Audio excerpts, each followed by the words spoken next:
आप सभी को जय मसीह की। मेरे प्रियो, परमेश्वर आपको सही रास्ता दिखाएगा। परमेश्वर आपके जीवन के हर एक क्षेत्र में मार्गदर्शन करेगा। वचन के माध्यम से समझेंगे कि परमेश्वर हमें सही रास्ता कैसे दिखाता है। निर्गमन की पुस्तक 13 अध्याय का 17 से 22 पद। जब मूसा इस्राएलियों को मिस्र देश से छुड़ा ले आया तो परमेश्वर ने उनकी अगुवाई की।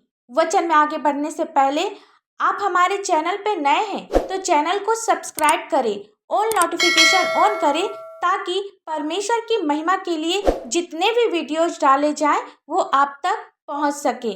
17 पद में लिखा है, जब फिरौन ने लोगों को जाने की आज्ञा दे दी तब यद्यपि फिलिस्तियों के देश से होकर जो मार्ग जाता था वह छोटा था तो भी परमेश्वर यह सोचकर उनको उस मार्ग से नहीं ले गया कि कहीं ऐसा न हो कि जब ये लोग लड़ाई देखें तब पछताकर मिस्र को लौट आए। यहाँ हम देखते हैं कि परमेश्वर उन्हें छोटे रास्ते पर नहीं ले गया परंतु परमेश्वर उसे जंगल के रास्ते से यानी लंबे रास्ते से लेकर गया, क्योंकि परमेश्वर जानते थे कि जैसे फिलिस्तियों के देश में पहुंचेंगे और वे लड़ाई को देखेंगे और जब ये लड़ाई को देखेंगे तो वापस मिस्र देश को लौट जाएंगे। इसलिए परमेश्वर उन लोगों को लंबे रास्ते से लेकर गया उनकी भलाई के लिए। आज हमारे भी जीवन में ऐसा ही होता है। जब परमेश्वर हमें जीवन के लंबे रास्ते पर लेकर चलते हैं तो वह हमारी भलाई के लिए होता है। परमेश्वर हमारी चिंता करता है जिस प्रकार वह इज़राइली लोगों की चिंता किया और उसे लंबे रास्ते पर लेकर गया। आज परमेश्वर हमें भी लंबे रास्ते पर लेकर चलता है हमारी भलाई के लिए। आगे लिखा है 21 और 22 पद में, और यहोवा उन्हें दिन को मार्ग दिखाने के लिए मेघ के खंभे में और रात को उजियाला देने के लिए आग के खंभे में होकर उनके आगे आगे चला करता था, जिससे वे रात और दिन दोनों में चल सके। उसने ना तो बादल के खंभे को दिन में और ना आग के खंभे को रात में लोगों के आगे से हटाया। यहाँ हम देखते हैं कि परमेश्वर स्वयं उनके आगे आगे चला, उनके लिए दिन में बादल के खंभे और रात में आग के खंभे होकर चला ताकि उनको दिन और रात परमेश्वर चला सके। परमेश्वर ने उनकी अगुवाई की ताकि वे सही रास्ते पर चल सके। मेरे प्रियो, परमेश्वर आपकी भी अगुवाई करेगा। परमेश्वर आपके साथ भी हमेशा रहेगा। आज आपको अपने जीवन में कोई रास्ता नजर नहीं आ रहा है तो आप परमेश्वर से प्रार्थना करें, परमेश्वर से कहे कि प्रभु आप हमारी अगुवाई करें, हमें सही रास्ते पर लेकर चले। जब आप कठिन समस्या से होकर गुजर रहे हैं तो परमेश्वर का यह वचन याद रखें कि परमेश्वर सदा हमारे संग संग चलता है और हमारी रक्षा के लिए पवित्र आत्मा को भेजता है ताकि पवित्र आत्मा हमारी अगुवाई करे, हमें सही रास्ते में लेकर चले। यदि आप भी इस्राएलियों की तरह परमेश्वर की आज्ञा को मानेंगे तो परमेश्वर आपको भी सही रास्ता दिखाएगा। जिस प्रकार परमेश्वर ने इस्राएलियों के लिए किया, परमेश्वर आपके लिए भी करेगा।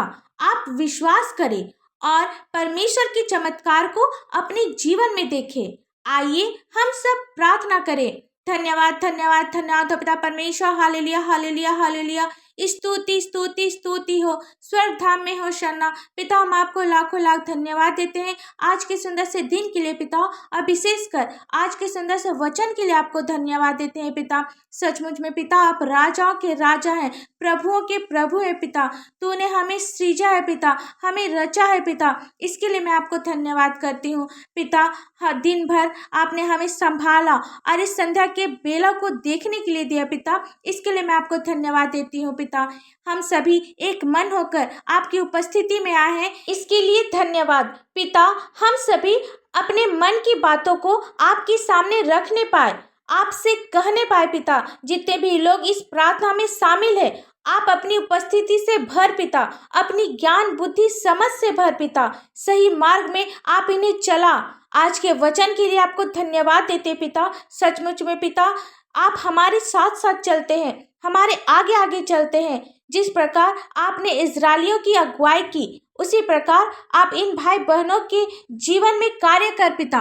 इनकी भी अगुवाई कर पिता, ताकि ये लोग सही रास्ते पर चलने पाए, ये अपने जीवन का फैसला सही तरीके से ले सके। इसके लिए आप इनकी अगुवाई कर। ये जो भी काम करे, तुझे स्मरण करके अपने काम को करने पाए पिता, ताकि आप इसके लिए सही मार्ग निकाले। जिस प्रकार आपने दिन में बादल का खंबा बनकर और रात में आग का खंबा बनकर इजरायलियों की अगुवाई की, उसी प्रकार आप इन भाई बहनों के जीवन में आप अगुवाई कर पिता। पिता, हम प्रार्थना करते हैं बीमार लोगों के लिए पिता, जो अपने बिस्तर में पड़े रहते हैं पिता, जो उठ नहीं सकते पिता, होने दे पिता। आप उन लोगों पर अपनी आशीष दे। यीशु मसीह के पवित्र मीठे नाम से हर प्रकार की बीमारियां इनके शरीर से निकल कर चली जाए पिता परमेश्वर। पिता, हम जवान लोगों के लिए प्रार्थना करते पिता, जो संसार की बुराइयों में फंसे हैं पिता, जो अभी तक आपको समझ नहीं पाए हैं, आपके गुण भेद को समझ नहीं पाए पिता। आप उन लोगों पर भी अपनी आशीष दे। होने दे पिता, हर प्रकार की बुराइयों से वे दूर होने पाए पिता, और आपके राज्य की खोज करने पाए, आपकी महिमा करने पाए पिता। हम प्रार्थना करते हैं, जितने भी लोग आज बंधन में है पिता, हर प्रकार के बंधन इनके जीवन से निकल कर चली जाए यीशु मसीह के पवित्र मीठे नाम से पिता। जितने भी लोग आज दुष्ट के कार्य में फंसे हैं पिता परमेश्वर, होने दे। आपका वचन कहता है पिता, कोई भी मंत्र याकूब के घराने पर नहीं चलेगी। हाँ पिता परमेश्वर, जो भी दुष्ट के कार्य इनके जीवन में कार्य करती है, यीशु मसीह के पवित्र मीठे नाम से दूर होने पाए पिता परमेश्वर। कोई भी तंत्र मंत्र इनके जीवन में कार्य करने ना पाए पिता परमेश्वर। पिता, हम प्रार्थना करते हैं, जितने भी लोग आज कर्ज में है पिता परमेश्वर, पिता होने दे हर एक कर्ज यीशु मसीह के पवित्र मीठे नाम से दूर होने पाए पिता। हर एक घर में आपकी शांति होने पाए पिता परमेश्वर। जिस घर में पति पत्नी में लड़ाई झगड़े होते हैं पिता परमेश्वर, आप उन्हें समझ और बुद्धि दे पिता, ताकि वे लोग एक दूसरे को समझने पाए, उस घर में शांति और मेल मिलाप होने पाए पिता परमेश्वर। पिता, जिस घर में नशे की बुरी आदत है पिता परमेश्वर, हर प्रकार के नशे की बुरी आदत दूर होने पाए यीशु मसीह के पवित्र मीठे नाम से पिता। हम प्रार्थना करते हैं, जिन भाई बहनों का अभी तक से कोई भी संतान नहीं है पिता परमेश्वर, आप उसे सुंदर से संतान की आशीष दे पिता। हम प्रार्थना करते हैं, जिनकी शादी अभी तक से नहीं हुई है पिता, आप उसे आपका भय मानने वाला एक जीवन साथी दे पिता। छोटे बच्चों के लिए प्रार्थना करते हैं, जिस प्रकार वे शारीरिक और मानसिक उन्नति कर रहे हैं, आत्मिक उन्नति भी करते जाएं पिता। जिनके पास अपना कोई घर नहीं है, आप उसे सुंदर से घर की आशीष दे पिता। रोजगार को खोल और बिजनेस में आप अपनी आशीष दे पिता। और आपसे हम लोग क्या मांगने से पहले आप हमारी हर एक आवश्यकताओं को जानते हैं। इस प्रार्थना को आपके मीठे और पवित्र नाम से मांगते हैं। दया से सुन और स्वर्ग राज में ग्रहण कर। आमीन। परमेश्वर का यह वचन आप सभी के पास पहुंचे और आशीष का कारण बने, इसके लिए आप हमारे इस चैनल को लाइक, शेयर और सब्सक्राइब करें। धन्यवाद।